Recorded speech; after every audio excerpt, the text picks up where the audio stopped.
বিশ্বকাপ জেতার পর থেকে যেন থমকে গেছে ভারতের টি-20 যাত্রা। মার্চে টানা দ্বিতীয়বার বিশ্বকাপ জেতা দলটি এখন সবশেষ 5 ম্যাচের কোনোটিতে জয়ের মুখ দেখেনি। আয়ারল্যান্ডে গিয়ে 2 ম্যাচেই হার, এরপর ইংল্যান্ডের মাটিতে সিরিজের প্রথম ম্যাচ বৃষ্টিতে ভেস্তে যাওয়ার পর পরের 2 ম্যাচেও একই ফল। এমন জয়হীন যাত্রা এর আগে কখনো দেখেনি ভারতের টি-20 ইতিহাস। এই ধসের পেছনের কারণ খুঁজলে প্রথমেই চোখে পড়ে নেতৃত্বের বদল। বিশ্বকাপ জেতানো অধিনায়ক সূর্যকুমার যাদবকে সরিয়ে দায়িত্ব দেওয়া হয়েছে শ্রেয়াস আয়ারকে, কিন্তু নতুন এই অধিনায়ক এখনও নিজের প্রথম জয়ের অপেক্ষাতেই আছেন। আর নেতৃত্বের এই পালাবদল দলের ছন্দেও যেন কিছুটা প্রভাব ফেলেছে। Cool body spray, long lasting fragrance. দ্বিতীয় কারণটা কন্ডিশনের সঙ্গে মানিয়ে নেওয়া নিয়ে।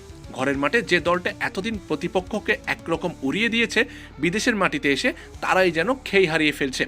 আয়ারল্যান্ড আর ইংল্যান্ডের ভিন্ন উইকেট, ভিন্ন আবহাওয়া, ব্যাটসম্যানরা মানিয়ে নিতে সময় নিচ্ছেন, যার মাসুল দিতে হচ্ছে পুরো দলকেই। দলের সহকারী কোচ রায়ান টেন ডাসকাটে নিজেও স্বীকার করেছেন, নতুন কন্ডিশনে দ্রুত মানিয়ে নেওয়াটাই এখন তাদের সবচেয়ে বড় চ্যালেঞ্জ।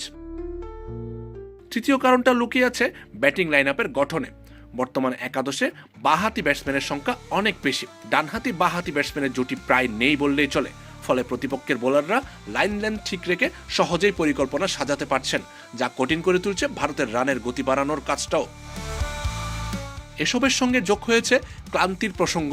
ফেব্রুয়ারি থেকে একটানা ক্রিকেট খেলে যাওয়া, তার উপর আইপিএলের ধকল সামনে সরাসরি এমন কঠিন একটা সফরে আসা, এই সব কিছু মিলিয়ে দলের উপর মানসিক আর শারীরিক চাপও কম নয় বলে মনে করছেন বিশ্লেষকরা। এখন সিরিজ বাঁচাতে হলে বাকি 2 ম্যাচের দুটিতে জিততে হবে ভারতকে, নইলে বিশ্বকাপের জয়ের রেশ কাটতে না কাটতেই টানা দ্বিতীয়বার সিরিজ হারের লজ্জা নিয়ে দেশে ফিরতে হবে সাম্প্রতিক সময়ের সবচেয়ে সফল এই দলটাকে। আমজাদ হোসেন আবির, খেলা 71।